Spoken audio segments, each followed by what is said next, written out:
Depuis mon plus jeune âge, la foi a été la pierre angulaire de ma vie. En grandissant dans la paisible ville de Lourdes, nichée au cœur du sud-ouest de la France, mes premiers souvenirs sont empreints des matins de messe du dimanche. Ma mère, une femme douce et profondément croyante, me tenait fermement la main tandis que les chants du chœur résonnaient sous les voûtes de l'église. Elle me répétait souvent « Sans Dieu, nous ne sommes rien ». Ces mots n'étaient pas de simples conseils, ils étaient une vérité qui a façonné toute mon existence. Avec le temps, la simplicité de la vie à Lourdes devint le décor de l'évolution de ma foi. Mon père était artisan menuisier, un homme réservé mais d'une bonté immense. Il me disait souvent que travailler de ses mains était une forme de prière. Je passais des heures dans son atelier, l'aidant à sculpter le bois, écoutant ses histoires sur la beauté de créer quelque chose de durable. Malgré sa modestie, il voyait Dieu dans chaque détail de son travail. Notre église, une bâtisse modeste mais chaleureuse à la périphérie de la ville, était le cœur de notre communauté. Les bancs en bois, usés par des générations de fidèles, étaient comme une seconde maison. Le dimanche n'était pas seulement un jour de prière, mais aussi un moment de retrouvailles, où les voisins partageaient leur vie et leurs espoirs. C'est ici que, pour la première fois, j'ai ressenti cet appel silencieux mais puissant vers quelque chose de plus grand. À l'adolescence, la vocation devint une certitude. Tandis que mes amis rêvaient de voyages, d'études à Paris ou d'une carrière prometteuse, moi, je rêvais de l'autel. On se moquait parfois de moi, m'appelant « le petit prêtre », quand je refusais de sortir tard le soir ou d'aller à des fêtes. Mais cela ne m'affectait pas. Je ne cherchais pas l'approbation des hommes. Je cherchais Dieu. Devenir prêtre n'était pas un simple choix, c'était un appel. Le chemin vers le sacerdoce fut exigeant. Le séminaire à Lyon m'ouvrit les portes d'un monde totalement différent de ma petite ville natale. C'était un temps de discipline, d'études et de prière, où la Bible devint à la fois une boussole et un miroir reflétant des vérités que je commençais à peine à comprendre. Je m'imprégnais de théologie, mémorisais des prières, appris les rites sacrés qui avaient traversé les siècles. Nos formateurs nous rappelaient que la prêtrise était à la fois un privilège et une responsabilité. Ces paroles s'ancrèrent en moi, et je fis le vœu d'être un serviteur fidèle de Dieu. Après des années de préparation, mon ordination arriva enfin. Ce jour-là, debout dans la cathédrale de Lyon, sous la lumière colorée des vitraux, je ressentis un profond sentiment d'accomplissement. Le poids des ornements sacerdotaux était à la fois symbolique et réel, un rappel du sacré de ma mission. Lorsque l'évêque oignit mes mains, je murmurai intérieurement « Seigneur, fais de moi ton instrument ».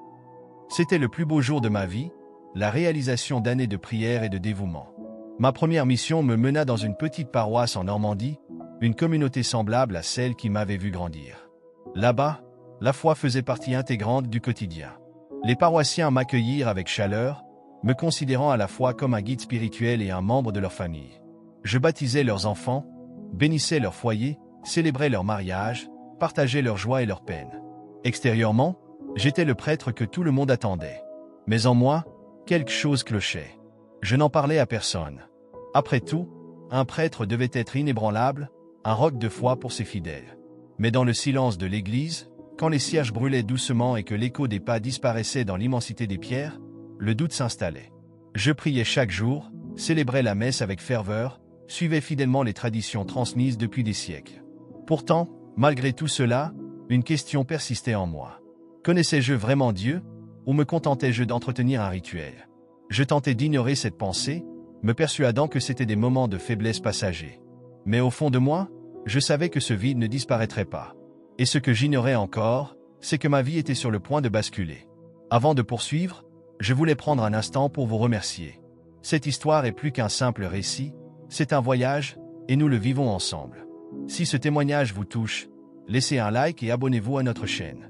Rejoindre cette communauté signifie partager des histoires de foi, d'espoir et de transformation. Chaque jour, nous sommes plus nombreux à nous retrouver ici, et votre soutien nous permet d'apporter ces messages à ceux qui en ont besoin. Merci d'être là. La soirée avait commencé comme toutes les autres. La petite ville normande où je vivais s'était enveloppée dans sa tranquillité habituelle. Les familles étaient réunies autour de la table du dîner, les derniers rayons du soleil disparaissaient derrière les toits des maisons en pierre, et un silence paisible s'installait dans les ruelles pavées. À l'église, j'avais terminé mes dernières prières de la journée. L'odeur familière des bancs en bois poli et de la cire des cierges flottait dans l'air. La lumière vacillante des flammes dessinait des ombres dans la nef silencieuse, tandis qu'un léger courant d'air filtrait à travers les vitraux anciens. Je m'assis sur un banc, le regard levé vers le grand crucifix suspendu au-dessus de l'autel. Pourquoi avais-je l'impression d'être si loin de lui? Cette pensée me hantait depuis des années. Je récitais les prières, je respectais les rites, je guidais mes fidèles avec conviction. Et pourtant, au fond de mon âme, je sentais un vide que je n'arrivais pas à combler. Était-ce un manque de foi ou quelque chose de plus profond? Je soupirai, passant une main fatiguée sur mon visage. « Dieu, guide-moi » murmurai-je dans le silence. Puis, soudainement, tout bascula. D'abord, ce fut une pression étrange dans ma poitrine. Une sensation légère, inconfortable, mais que j'ignorais, pensant qu'il s'agissait de la fatigue accumulée. Puis la pression s'intensifia. Un feu ardent se propagea dans mes côtes, une douleur qui m'arracha un gémissement.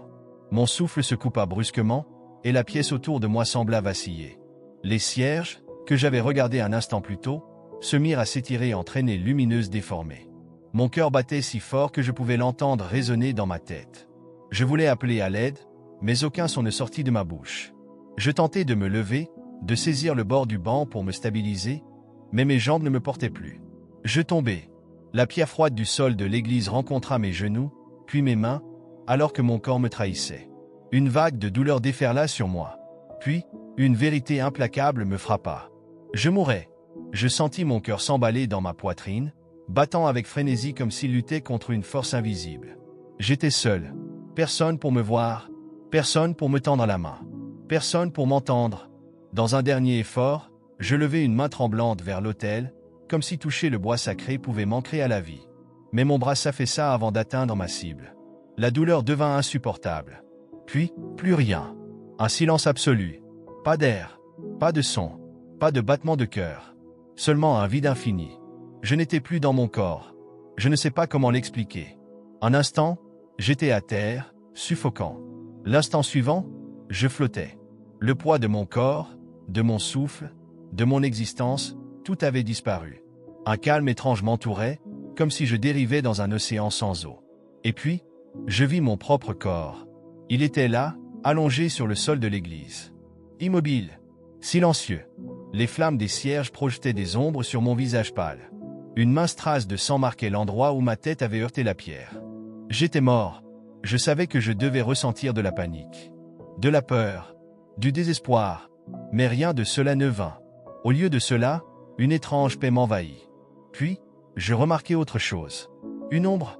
Elle se mouvait entre les bancs, juste en dehors de la portée de la lumière des cierges. D'abord, je crus qu'il s'agissait d'un simple effet d'optique. Mais d'alors, elle se rapprocha. Et elle n'était pas seule. Les ombres n'étaient pas naturelles. Elles se glissaient entre les bancs de l'église comme une fumée vivante, s'étirant et se tordant dans des formes qui défiaient toute logique. Au début, je crus que c'était simplement les flammes des cierges projetant des illusions mouvantes sur les murs de pierre. Mais alors, je les ressentis. L'air changea. Il devint plus lourd, plus épais, chargé d'une présence invisible mais indéniable. Une froideur glaçante s'insinua autour de moi, un froid qui n'avait rien de physique. Je voulus bouger, fuir, me détourner de ces ombres, mais je n'avais plus de corps, plus de jambes pour courir, plus de voix pour crier. J'étais un simple spectateur, un esprit sans ancrage, flottant entre deux mondes. Les ombres se rapprochèrent. Elles ne se cachaient plus. Elles avançaient vers moi, rassemblées comme une vague rampante, se mouvant d'une manière qui me glaça le sang. Elles n'avaient pas de visage, pas de forme fixe, mais je sentais leurs yeux invisibles fixés sur moi. Et puis, elles parlèrent. D'abord, ce ne fut qu'un murmure lointain, comme le vent qui siffle à travers une porte entr'ouverte. Mais à mesure qu'elles s'approchaient, leurs voix devinrent plus nettes, plus distinctes. « Tu n'es pas à ta place ici » Les mots ne furent pas prononcés comme une phrase ordinaire. Ils résonnèrent en moi, vibraient dans mon être, s'imprimaient dans mon âme. « Tu es à nous » Un frisson parcourut ce qui me restait d'existence. Un poids invisible s'accrocha à moi, me tirant vers le bas, loin de la lumière de l'autel. Ce n'était pas une force physique, et pourtant, je la sentais m'envelopper, m'attirer inexorablement vers l'obscurité. Paniqué, je luttais. Mais comment résister quand on n'a plus de corps, plus de force, plus de souffle? L'église, autrefois un lieu de refuge, était devenue une prison d'ombres mouvantes. Les murmures devinrent des sifflements, puis des voix plus distinctes, qui sifflaient leur vérité venimeuse. « Tu as perdu ta vie, tu n'as jamais réellement cru. Tu n'es pas digne de lui. » Chaque mot s'enfonça dans mon esprit comme une lame froide. Des souvenirs refirent surface. Toutes ces fois où j'avais prêché sans conviction, où j'avais suivi des rituels sans ressentir leur essence, où j'avais prié en pensant à autre chose. J'avais passé ma vie à servir Dieu, mais l'avais-je vraiment connu? Ou avais-je simplement suivi des règles, porté un habit, dirigé une église comme on dirige une institution? Le poids des ténèbres devint plus fort. Elle me tirait vers elle. Je luttais. J'essayais d'appeler Dieu, d'invoquer son nom. Mais rien ne sortit. Je voulais prier, mais les mots m'échappaient. Sans corps, sans souffle, je n'avais plus de voix. Et puis une pensée terrifiante m'assaillit. Ma foi avait-elle été trop faible pour que Dieu m'entende? Les ombres m'encerclaient désormais complètement. L'air était devenu oppressant, si lourd que même dans cette forme immatérielle, je sentais un poids s'abattre sur moi. Leur voix s'était transformée en un grondement sourd, une mélodie funèbre qui résonnait dans mon âme. Tu ne l'as jamais vraiment connu. Il ne viendra pas pour toi. Elle me tirait plus bas. L'église autour de moi commença à s'effacer, engloutie par l'obscurité qui me happait. Et puis, une lumière, faible au début, comme une étoile solitaire perçant une tempête. Les ombres frémirent, sifflèrent de colère. La lumière grandit. Elle se déploya, comme une vague lumineuse balayant la noirceur. Les ombres se retirèrent, hurlant sans un son, déchirées par cette présence qui venait d'arriver. Et en son cœur, quelqu'un était là. Un être dont la lumière n'était pas seulement éclatante, mais vivante. Je ne pouvais pas voir son visage au début. Mais au fond de moi, je savais. Je reconnaissais cette lumière. Elle n'était pas seulement une présence. Elle était une personne. Et pour la première fois depuis que tout cela avait commencé, je sentis l'espoir renaître. La lumière n'était pas seulement une lueur perçant les ténèbres. Elle était vivante. Elle vibrait, emplissant chaque recoin de l'espace où je me trouvais, chassant les ombres qui reculaient comme des bêtes traquées. Là où elle passait, le poids oppressant de la noirceur s'évaporait. Les ombres hurlaient sans un son, se tordaient, fuyaient cette présence qu'elles ne pouvaient supporter. Puis, il est apparu. D'abord, une silhouette dans l'éclat rayonnant. Puis, progressivement, plus distinct. Et alors, je l'ai reconnu. Non pas avec mes yeux, mais avec mon âme. C'était lui. La lumière qui m'avait trouvé dans l'obscurité n'était pas seulement une force divine, elle était une personne. Et quand il s'est avancé, la seule chose que je pouvais ressentir, c'était un amour écrasant, infini, inconditionnel. Son regard, je ne peux pas dire que j'ai vu ses yeux comme on voit ceux d'un homme, mais je savais qu'il me regardait, qu'il me connaissait, qu'il avait toujours su qui j'étais, même avant ma naissance. Puis, il a parlé, d'une voix qui n'avait pas besoin de traverser l'air, car elle résonnait directement en moi, dans tout ce que j'étais. Michel, mon nom, prononcé non pas comme un simple appel, mais comme une vérité absolue. Un frisson m'a parcouru. J'avais passé ma vie à prêcher son nom, à l'enseigner aux autres, à diriger les prières en son honneur. Mais maintenant, c'était lui qui prononçait le mien. Et en un instant, je compris. Je n'avais jamais vraiment compris qui il était. Il s'avança, et l'amour qui émanait de lui était si puissant que j'en étais écrasé. Non pas un amour que j'avais mérité, non pas un amour que j'avais gagné par mes œuvres, un amour qui avait toujours été là, que je n'avais simplement jamais su recevoir. Je voulais parler, mais les mots me manquaient. Puis il prononça une question qui me brisa en 1000 morceaux. « Tu as servi mon Église. Mais m'as-tu vraiment connu ?» Un choc traversa mon être. Toute ma vie, je m'étais défini comme un serviteur de Dieu. Un prêtre, un guide spirituel, un berger pour les autres. Mais à cet instant, face à lui, je compris que j'avais manqué l'essentiel. Je n'avais pas vécu pour le connaître. J'avais vécu pour le servir. Et ce n'est pas la même chose. J'avais suivi les règles, enseigné les rites, dirigé des cérémonies. Mais avais-je jamais cherché son cœur? J'ouvris la bouche, la gorge serrée d'émotion. Je pensais que oui. C'était tout ce que je pouvais dire. Sa lumière m'entourait, et je me voyais avec une clarté impitoyable. Tous ces moments où j'avais prié sans ressentir, parlé sans écouter, enseigné sans comprendre. Je tombais à genoux devant lui, pas par peur, mais parce que je ne pouvais pas faire autrement. Parce que l'amour que je ressentais en cet instant était plus grand que tout ce que j'avais jamais connu. « Pardonne-moi !» Ma voix tremblait. Je sentis alors sa main se poser sur mon épaule. Une chaleur inouïe, un feu qui ne brûlait pas mais guérissait. Et il répondit avec une tendresse infinie. « Michel, il n'est pas trop tard. Tu peux encore me connaître. Tu peux encore marcher avec moi. » Une vague d'émotion me submergea. Il ne me condamnait pas. Il m'invitait. Ce n'était pas la fin. C'était un nouveau départ. Avant de continuer, je veux prendre un moment pour vous remercier. Vous faites partie d'une communauté qui grandit chaque jour, un espace où nous partageons des messages de foi et d'espoir. Si cette histoire vous touche, laissez un like, cela nous aide énormément à toucher encore plus de personnes. Et maintenant, J'ai une surprise pour vous. Dans la prochaine vidéo, nous allons faire un clin d'œil spécial à certains d'entre vous. Si vous voulez que l'on mentionne votre prénom et votre ville, écrivez-les en commentaire. Imaginez entendre votre nom cité devant des milliers de personnes, c'est votre moment. Alors, dites-nous d'où vous regardez, laissez un like, et continuons ensemble ce voyage incroyable. La lumière autour de moi pulsait, vivante, chargée d'une présence plus grande que tout ce que je pouvais comprendre. Jésus était devant moi, stable, inébranlable. Son regard transperçait chaque barrière que j'avais érigée au fil des années. Je pensais le connaître, mais maintenant, je voyais à quel point j'avais été aveugle. J'avais dédié ma vie à Dieu, mais je l'avais fait à travers les rituels, les traditions, les obligations. Je l'avais servi, oui, mais je ne l'avais jamais connu vraiment. Jésus tendit la main vers moi, et la chaleur de sa présence m'enveloppa. Ce n'était pas une simple lumière, c'était une force qui me remplissait tout entier. Une paix absolue, une certitude inébranlable. Et pourtant, sous cette paix, je ressentais autre chose. Un appel. Il y a encore quelque chose que je veux te montrer, Michel. Sa voix résonnait en moi, douce mais lourde de sens. Ce n'était pas une demande, c'était une invitation. Je hochai la tête, incapable de parler. Et soudain, tout changea. La lumière disparut en un instant. Je ne me trouvais plus dans cette présence divine. Je voyais autre chose. C'était comme si j'avais été retiré du temps lui-même, placé en hauteur, observant ma propre vie depuis un autre regard. Des scènes se déroulèrent devant moi. D'abord, mon ministère. Je me vis prêcher à la paroisse, debout devant la foule, ma voix assurée, mes gestes maîtrisés. J'avais toujours cru être un bon guide, un bon prêtre. Mais en regardant leur visage, quelque chose me frappa. Des regards vides. Certains suivaient la messe machinalement, d'autres étaient plongés dans leurs pensées. Il y avait ceux qui hochaient la tête au bon moment, qui récitaient les prières comme je leur avais appris. Mais combien le cherchaient réellement? Combien avaient trouvé Dieu au-delà des traditions? Puis, une autre scène apparut. J'étais assis au chevet d'une vieille femme mourante, dans un hôpital. Je lui tenais la main, priant pour elle, lui murmurant des paroles de réconfort. À l'époque, j'avais pensé que c'était un moment sacré, un instant où je faisais exactement ce que Dieu attendait de moi. Mais maintenant, en revivant la scène d'un point de vue extérieur, je vis ce que je n'avais jamais remarqué avant. Je n'avais pas été présent.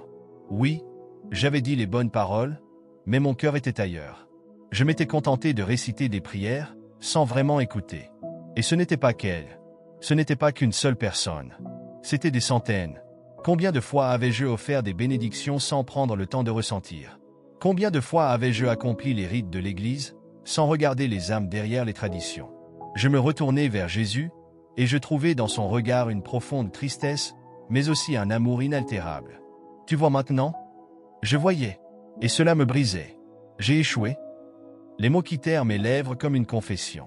Jésus secoua la tête. Non, Michel. Tu as été fidèle, mais tu ne me connaissais pas encore pleinement. Et maintenant, tu as un choix. Un choix? Mon cœur s'emballa. Tu peux retourner à ta vie, continuer comme avant, suivre les chemins que tu connais. Il fit un pas en avant, sa lumière entourant tout mon être. Ou tu peux choisir de marcher avec moi. Non plus comme un serviteur lié par l'obligation, mais comme un fils qui connaît le cœur de son père. Un frisson me parcourut. Toute ma vie, j'avais cru que la sainteté venait de l'obéissance parfaite. Mais ici, face à lui, je comprenais enfin. Il ne voulait pas mon perfectionnisme, il voulait mon cœur. Jésus posa une main sur ma poitrine, là où battait mon cœur, ou du moins, où il aurait dû battre. Et alors, je ressentis un feu. Non pas un feu qui brûle, mais un feu qui illumine.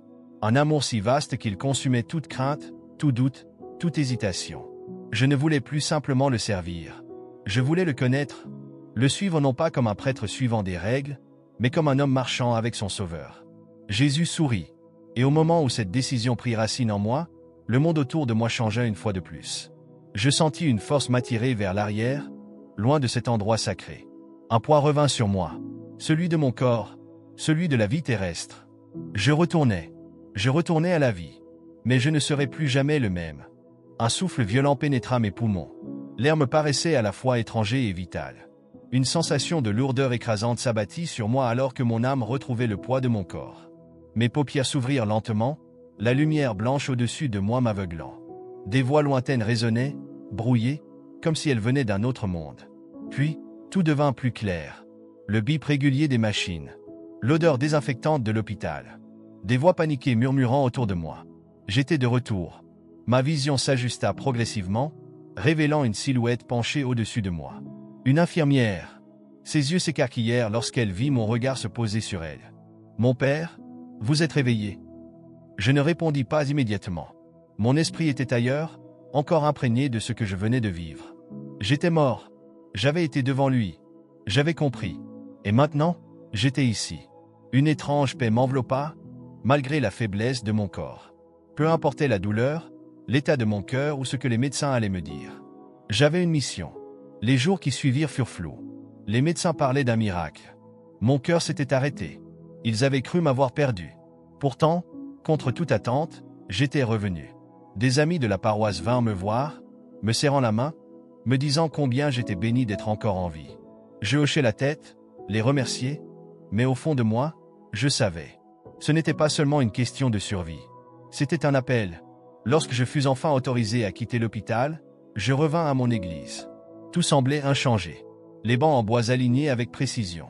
Les vitraux colorés reflétant la lumière du matin. La croix suspendue au-dessus de l'autel, silencieuse, immobile. Et pourtant, rien ne paraissait pareil. J'avais vu au-delà. Je ne pouvais plus me contenter de prêcher par habitude. Je ne pouvais plus guider les âmes en suivant simplement des traditions. Je devais leur montrer son cœur. Mon premier sermon après mon retour fut différent. Je me tenais devant eux, comme je l'avais fait tant de fois auparavant. Mais cette fois, les mots ne venaient pas d'un texte préparé à l'avance. Ils venaient de mon âme. Frères et sœurs, quelque chose m'est arrivé. Quelque chose qui a changé ma vie et qui pourrait changer la vôtre. Les regards étaient braqués sur moi, curieux, incertains. Toute ma vie, j'ai cru que servir Dieu signifiait suivre ses commandements, faire ce qui est juste, respecter les traditions. Mais j'ai compris que ce n'est pas cela qui importe le plus. Ce qui compte, c'est le connaître, le chercher de tout son cœur, l'aimer, non pas comme une idée lointaine, mais comme un père proche de nous. Un silence se fit. J'inspirai profondément, sentant une force nouvelle en moi. Je suis mort, et j'ai vu Jésus. Je me suis tenu devant lui, et il m'a posé une seule question. « M'as-tu vraiment connu ?» Des murmures parcoururent l'assemblée. Certains étaient captivés, d'autres semblaient mal à l'aise. Mais je n'avais plus peur. Ce que j'avais vécu était réel, et je devais en témoigner. Ce jour-là, quelque chose changea dans l'église. Pour certains, mes paroles réveillèrent une curiosité, un besoin d'aller plus loin dans leur foi. Pour d'autres, c'était trop. Certains résistaient au changement, préférant la sécurité des traditions qu'ils avaient toujours connues. Mais ce n'était pas grave. Je ne cherchais plus à convaincre. Je cherchais simplement à montrer, à témoigner de ce que j'avais vu, et laisser lui toucher leur cœur. Mes amis, je veux prendre un instant pour vous remercier. Nous ne faisons pas ces vidéos pour l'argent, nous ne gagnons rien en partageant ces histoires. Nous le faisons par passion, pour répandre ces messages de foi et d'espoir. Si cette histoire vous a touché, laissez un like et abonnez-vous à la chaîne. Cela nous aide à atteindre plus de personnes et à continuer à partager ces témoignages qui peuvent changer des vies. Vous faites partie de cette communauté, et nous sommes reconnaissants de vous avoir ici. Merci pour votre soutien, et que Dieu vous bénisse. Les jours passèrent, puis les semaines, et pourtant, ce que j'avais vécu restait gravé en moi comme si cela venait de se produire. Chaque détail, chaque parole de Jésus, chaque instant passé en sa présence. Tout était aussi clair que la lumière du jour. Et alors, je changeais. Pas parce que je le devais, mais parce que je ne pouvais plus être le même. J'avais passé ma vie à suivre les règles, à accomplir les rites, à guider mon église avec discipline. Mais maintenant, je voulais autre chose. Je voulais le connaître, vraiment. J'ai commencé à prier différemment. Non plus en récitant simplement des prières apprises, mais en parlant à Jésus comme à un ami, un père, quelqu'un qui était là, vivant, réel. Je me suis mis à écouter davantage, à être présent pour les autres, non pas juste en tant que prêtre accomplissant son devoir, mais en tant qu'aimant ses frères, partageant son amour à travers chaque geste, chaque parole, chaque regard. Et alors, un miracle s'est produit. Les gens ont changé aussi. Une femme, qui s'était éloignée de l'église depuis des années, revint. Non pas parce qu'elle se sentait coupable de son absence, mais parce qu'elle voulait rencontrer Jésus. Un jeune homme, qui vivait dans la colère et l'amertume, trouva la paix. Pas à cause de mes sermons, mais parce que pour la première fois, il sentit la présence de Dieu dans son cœur. Petit à petit, notre église devint plus qu'un simple lieu de culte. Elle devint un foyer spirituel vivant. Les gens ne venaient plus seulement pour écouter, mais pour vivre une relation avec lui. Et moi, Je n'étais plus le même homme. J'avais frôlé la mort. Mais en vérité, ce n'est qu'après être revenu que je suis vraiment devenu vivant. Parce que désormais, je le connaissais. Et cela changeait tout. Mon ami, cette histoire n'est pas juste un récit. C'est un appel. Dieu a quelque chose d'incroyable pour vous. Et il y a quelque chose d'important que vous devez voir, une révélation qui pourrait changer votre vie. Punaise, cliquez sur la vidéo qui s'affiche à l'écran. Ne laissez pas passer cette chance. Regardez jusqu'à la fin, et vous comprendrez pourquoi ce message est destiné à vous. Et avant de partir, prenez une seconde pour liker cette vidéo et écrire Amen en commentaire. En faisant cela, vous affirmez votre foi et ouvrez votre cœur à ses bénédictions. Que Dieu vous guide et vous illumine.